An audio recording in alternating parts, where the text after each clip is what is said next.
মৰমৰ অকণিহঁত নমস্কাৰ। মই গীতিমা দাসে তোমালোক সকলোকে ই কক্ষাৰ আন এটি নতুন ভিডিঅ'লৈ স্বাগতম জনালো। মই তোমালোকৰ লগত আলোচনা কৰি আছিলোঁ তোমালোকৰ চতুৰ্থ শ্ৰেণীৰ স্পন্দন পাঠ্যপুথিখনৰ প্ৰথম অধ্যায়ৰ দ্বিতীয় পাঠটি। দ্বিতীয় পাঠটিৰ আজিৰ শেষৰ অংশটিত আমি কি শিকিবলৈ পাম আহা আমি চাম। ইয়াতে চোৱাচোন, ইয়াতে কি আছে? এটা বা এটাতকৈ বেছি আখৰ লগ লাগি কোনো অৰ্থ প্ৰকাশ কৰিলে শব্দ হয়।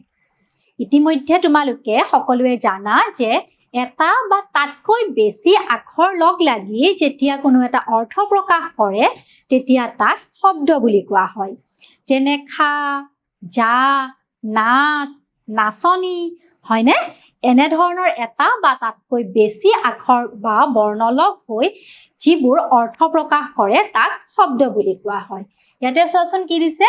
বন্ধু, এতিয়া, মন, ভাল, লাভ। এইবোৰ হ'ল একোটা শব্দ যিহেতু ই অৰ্থ প্ৰকাশ কৰিছে। তাৰপিছত চোৱা কি আছে?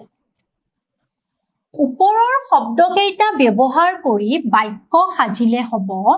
এতিয়া আমি যিকেইটা শব্দ পালো সেই শব্দকেইটা যদি আমি ব্যৱহাৰ কৰোঁ আৰু সেই শব্দকেইটাক আমি বাক্য সাজো শব্দকেইটাৰে, তেতিয়া কি হ'ব চোৱা?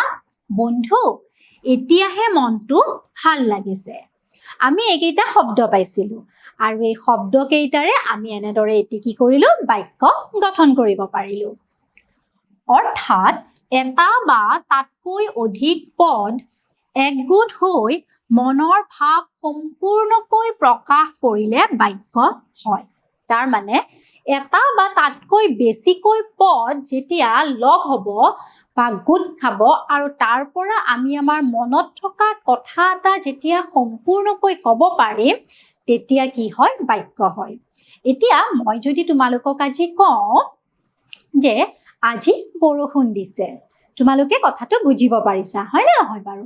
কিন্তু মই যদি কওঁ আজি বৰষুণ, কিবা বুজিব পাৰিছা জানো? নাই পৰা।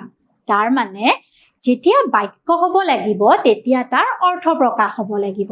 এইখিনিলৈকে সকলোৱে বুজিব পাৰিলা? আহা, ইয়াৰ পাছত কি ক'লে চাওঁ। বাক্যটোত থকা বন্ধু, এতিয়াহে, মনটো, ভাল আৰু লাগিছে একোটা পদ। তাৰ মানে বাক্যত যিবোৰ আছে এই শব্দবোৰ যে আছে বন্ধু, এতিয়াহে, মনটো, ভাল, লাগিছে, এইবোৰক কি বুলি কোৱা হয়? একোটা পদ বুলি কোৱা হয়। তাৰপিছত চোৱা, তোমালোকে নিশ্চয় জানা যে মাটিৰে বিভিন্ন পাত্ৰ গঢ়া হয়। তোমালোক সকলোৱে জানাই নহয় যে মাটিৰে বিভিন্ন ধৰণৰ পাত্ৰ গঢ়া হয়। মাটিৰ পাত্ৰ গঢ়া মানুহক কুমাৰ বোলে আৰু যিসকল লোকে মাটিৰ পাত্ৰ গঢ়ে তেওঁলোকক কি বুলি কোৱা হয়? কুমাৰ। এই পাত্ৰবোৰ কেনেদৰে গঢ়ে তোমালোকে জানানে? তোমালোক কোনোবাই বাৰু দেখা পাইছানে এই যে মাটিৰ পাত্ৰবোৰ গঢ়ে কেনেদৰে গঢ়ে? হয়তো কোনোবাই দেখা পাইছা বা কোনোবাই হয়তো দেখা পোৱা নাই ন? কিন্তু আজিকালি এইবিলাক চাবৰ কাৰণেতো বৰ বেছি অসুবিধা নহয়। সকলোৰে ঘৰত মোবাইল আছে আৰু তোমালোকেতো মোবাইল চাই থাকা। গতিকে তোমালোকে মোবাইলতো চাব পাৰিবা কেনেদৰে কুমাৰসকলে মাটিৰ পাত্ৰ গঢ়ে। মাটিৰ পাত্ৰ গঢ়িবলৈ আলতীয়া মাটিৰ প্ৰয়োজন হয়। এই মাটিৰ পাত্ৰ গঢ়িবৰ বাবে যিকোনো ধৰণৰ মাটি হ'লে নহ'ব, আলতীয়া অলপ আঠালেতীয়া মাটিৰ প্ৰয়োজন হয়। তাৰপিছত চোৱা, তেওঁলোকে এই মাটি সংগ্ৰহ কৰি পানী মিহলাই খচি কোমলাই লয়। তেওঁলোকে এই কুমাৰসকলে আলতীয়া মাটিবিলাক গোটাই লয় আৰু তাতে কি কৰে? পানী মিহলাই খচে। আটা যেনেদৰে মাৰে তেওঁলোকে কি কৰে? ভৰিৰে সেই মাটি আৰু পানীবোৰ খচি খচি মিহলাই লয়। তাৰ পাছত সেই মাটিৰ লদা চকা আকাৰৰ সঁজুলি এটাৰ মাজত থয় আৰু তাৰ পাছত তেওঁলোকে সেই মাটিৰ লদাটো চকা আকাৰৰ এটা সঁজুলিৰ মাজত থয়। তোমালোকে ইয়াতে চোৱা, ইয়াতে দেখা পাইছেনে? এই যে এইটো চকাৰ আকাৰৰ হৈ আছে নে নাই? ঘূৰি আছে যে। ইয়াতে তেওঁলোকে কি কৰে? এই মাটিবোৰ এনেদৰে লদা কৰি লৈ পেলাই ইয়াতে থৈ লয়।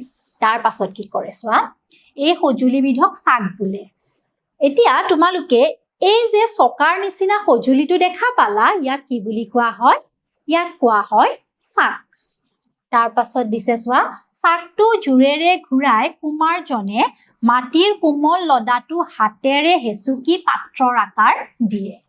কুমাৰজনে তেতিয়া কি কৰে, এই চাকত মাটিৰ লদাটো থয় আৰু তেওঁ যি গঢ়িব বিচাৰে তাৰ আকাৰ দিবৰ বাবে চেষ্টা কৰে। তাৰ পিছত চোৱা কি আছে, তাৰ পাছত তেওঁ চাকটোৰ পৰা পাত্ৰবিধ আঁতৰাই ৰ'দত শুকুৱায় আৰু যেতিয়া তেওঁ পাত্ৰবিধ হৈ যায়, এই চাকৰ পৰা পাত্ৰবিধ আঁতৰাই আনি ৰ'দত শুকাবলৈ থয়।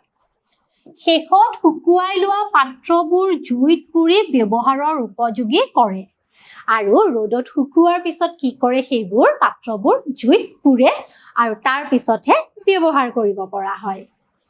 পুৰণি কালত চাক নোহোৱাকৈ হাতেৰেও মাটিৰ পাত্ৰ তৈয়াৰ কৰা হৈছিল। একেবাৰে আগতে চাক নোহোৱাকৈও কুমাৰসকলে মাটিৰ পাত্ৰ তৈয়াৰ কৰিছিল। এতিয়া তোমালোকে মাটিৰ পাত্ৰ কেনেদৰে তৈয়াৰ কৰে বুজিব পাৰিলা নহয়? তাৰ পিছত চোৱাচোন, ইয়াতে কি কৈছে চোৱা, পানী অনাৰ বাহিৰে কলহ আন কি কি কামত ব্যৱহাৰ কৰা হয়? কলহত পানী আনে, হয় নে নহয় বাৰু? আৰু এই পানী অনাৰ বাহিৰেও কলহ কি কি কামত ব্যৱহাৰ কৰিব পাৰি? তোমালোকে দেখা পোৱা নহয়, বিয়া বাৰুত কি কৰে, যিটো ৰভা দিয়া থাকে তাৰ সন্মুখতে কলপুলিৰ ওচৰত কলহ দুটা ৰখা হয়, তাতে তামোলৰ থোক দিয়ে, মানে সজাবৰ বাবেও কলহ ব্যৱহাৰ কৰে। আকৌ কিছুমানে বস্তু থবৰ বাবে কলহ ব্যৱহাৰ কৰে, হয়নে? আৰু কেতিয়াবা কি হয়, ফুল ৰুবৰ বাবেও কলহ ব্যৱহাৰ কৰে। বুজিব পাৰিলা নহয়? আৰু তোমালোকেও ভাবিবাচোন, পানী অনাৰ বাহিৰে কলহ আৰু কি কি কামত ব্যৱহাৰ কৰিব পাৰি? তাৰ পিছত চোৱা, কলহৰ বাহিৰে মাটিৰে গঢ়া আন কি কি পাত্ৰ আমি ব্যৱহাৰ কৰো আৰু কি কি কামত ব্যৱহাৰ কৰো?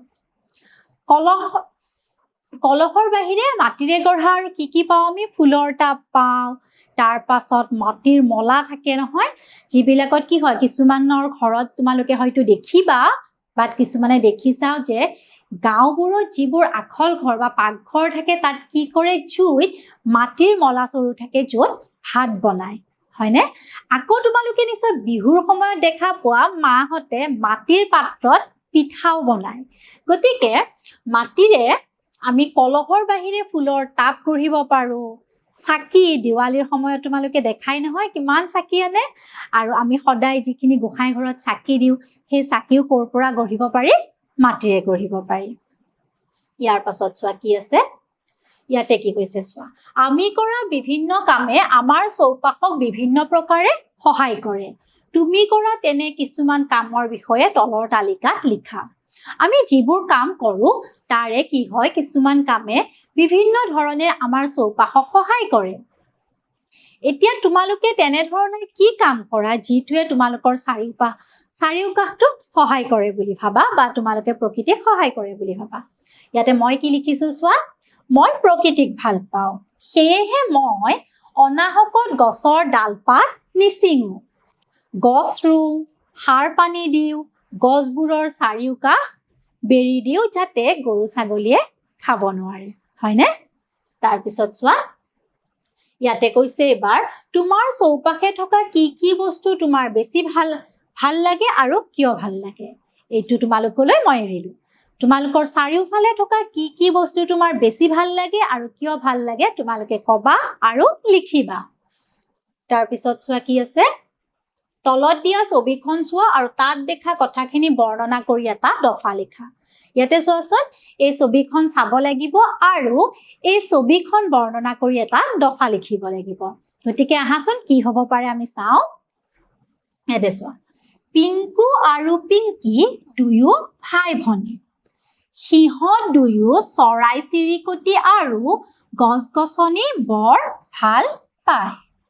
সিহঁতে সিহঁতৰ ঘৰৰ চালত এটা মাটিৰ কলহ চৰাই থাকিবৰ বাবে বান্ধি দিছিল, হয়নে? চোৱাচোন, এয়া হ'ল পিংকু আৰু পিংকি। সিহঁতে চৰাই খুব ভাল পায় বা গছ গছনি ভাল পায়, প্ৰকৃতি ভাল পায়। সিহঁতে কি কৰিলে, সিহঁতৰ ঘৰৰ চালত এনেদৰে মাটিৰ কলহ এটা চৰাই থাকিবৰ বাবে বা চৰাইয়ে বাঁহ সাজিবৰ বাবে বান্ধি দিছিল। দুটা শালিকাই সেই কলহটোতে বাঁহ সাজিছিল আৰু পিংকু পিংকিয়ে চৰাই দুটাক খাবৰ বাবে বিভিন্ন বস্তু দিছিল।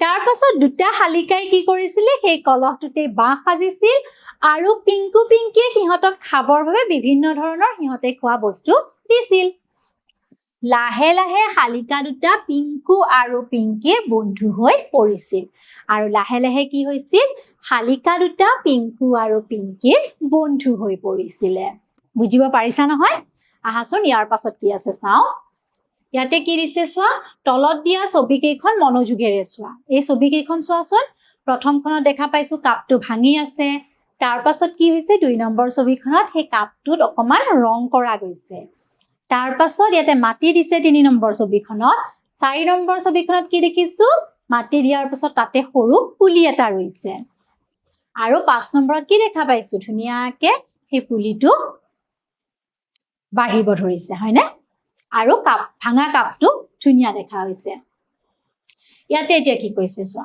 এতিয়া তোমালোকৰ ঘৰত থকা পেলনীয়া সামগ্ৰীৰ সহায়ত এনেদৰে এটা ফুলৰ টাব সাজিবলৈ চেষ্টা কৰা এতিয়া তোমালোকৰ ঘৰতো এনে ধৰণৰ পেলনীয়া সামগ্ৰী আছে নহয় তাৰ জৰিয়তে তোমালোকে এটা খুব ধুনিয়াকৈ ফুলৰ টাব সাজিবা আৰু ফুল ৰুবা হ'ব নহয় আজিলৈ মই আহো আমাৰ এই পাঠটি ইমানতে সমাপ্ত হ'ল আকৌ আহিম মই তোমালোকৰ মাজলৈ তোমালোকৰ পাঠ্যপুথিৰ আন এটি নতুন পাঠ লৈ ধন্যবাদ